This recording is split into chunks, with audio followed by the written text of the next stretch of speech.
Dunkirk is Christopher Nolan's 10th movie and has a unique perspective about an event that shows us what happened in the evacuation of English and British soldiers after being surrounded by the German army in World War II. In this video, I will talk about what makes this film so great.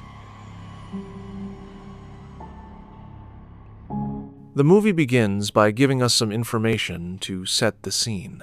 We are following a group of soldiers. Their army has been surrounded and pushed off to the beach where they wait for rescue. Soon as we learn this information, we see them get attacked, and only one man survives. He is our protagonist, Tommy. That initial scene is a great preview of what's to come. We are not following a fight, we're witnessing survival. As is well exemplified when Tommy tries to shoot back when attacked, but quickly gives it up, dropping his rifle and running for safety. Right at the beginning, Nolan introduces us to 3 different timelines of the movie that also take place in 3 different locations: the land, the sea, and the air. Each one of them gives us a set time, 1 week, 1 day, and 1 hour, respectively. All of them intercalate during the movie, making it possible for Nolan to show scenes of tension cutting back and forth between them, even though they are all happening at their own time. That also gives him the ability to combine all the timelines together at the end, where we see them from each other's perspectives. This is a movie with very little dialogue and character development. Everything that we get out of them is subtle. I believe that this is done purposefully. We are able to relate to everything that they are feeling because, in the face of pure survival, there is very little individuality amongst us.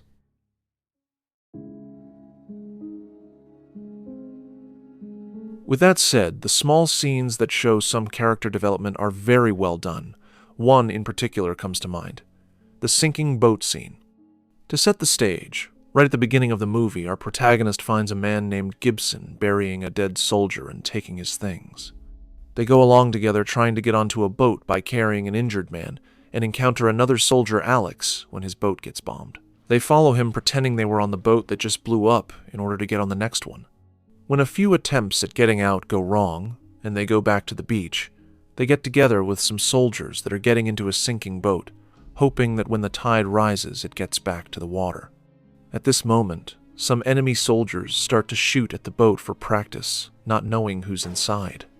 By this time, the boat is half in the water and starts to fill up, so they decide to discard a man on board. This is the part where characters' personalities show through. Alex offers Gibson, thinking he is a German spy. This one. He's a German spy. When he is forced to speak to prove he isn't, we see that he is French. Say him, for God's sake! Français. Je suis français. Part of the army who came to help the English, and seeing that his chances to get rescued were better as an English soldier, he stole a uniform from a dead man. Tommy tries to defend him, saying he is just doing what it takes to survive like the rest of them. He was just looking for a way off the sand like the rest of us. Showing compassion and thinking he would have done the same in his situation. Alex is moved by fear. He believes this is an act of betrayal, and goes on to question if Gibson didn't kill an English soldier just to get his uniform. His mate. Maybe he killed him. Didn't kill him. How do we know? How hard is it to find a dead Englishman on Dunkirk beach?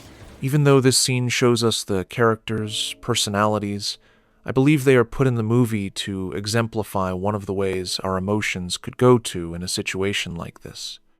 Whether we were being driven by fear or compassion would depend a lot on the circumstances, and it's something much more out of our control than we think.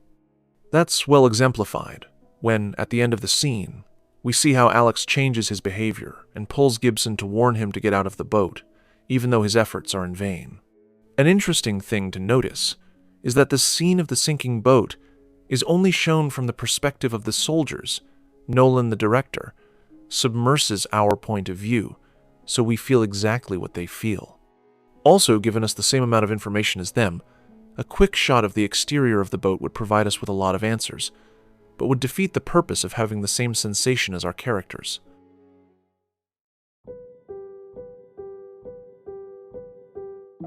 That occurs throughout the whole movie. Never do we see the point of view of the enemy. We just feel their presence, their attacks, either with sound or visual, their bombs, their planes, but never their faces. Nolan also does a lot of extremes when it comes to shot selection. Most of the time we are either up close or far away. Up close when he's trying to show what the characters are going through, mostly showing the difficulty and toll that the situation they are in is having on them.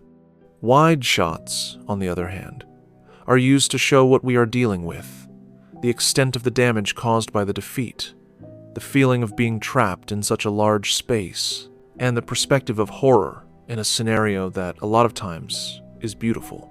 That same horror is represented in the movie as a recurring theme, fragility. It seems that survival is a long shot. As soon as a boat is filled with soldiers, it gets hit by a bomb and sinks. Many times while on the beach waiting for rescue, an enemy plane will come and drop bombs. Without being able to gauge where it will hit, many soldiers just drop to the floor and hope for the best. In a lot of circumstances, our characters are able to survive the worst scenario. Some others are so ridiculous that we write it off as something unimportant, and the result catches us by surprise, like George's death, a boy who hopped on a civilian boat of the father of a friend to help the rescue, and when a traumatized soldier pushed back to going to Dunkirk to help out other soldiers, George got in the middle of the discussion and ended up hitting his head. In the middle of all that chaos, something so mild had a greater impact on an innocent boy than a lot of the destruction the war brought on the soldiers who signed up for the battle.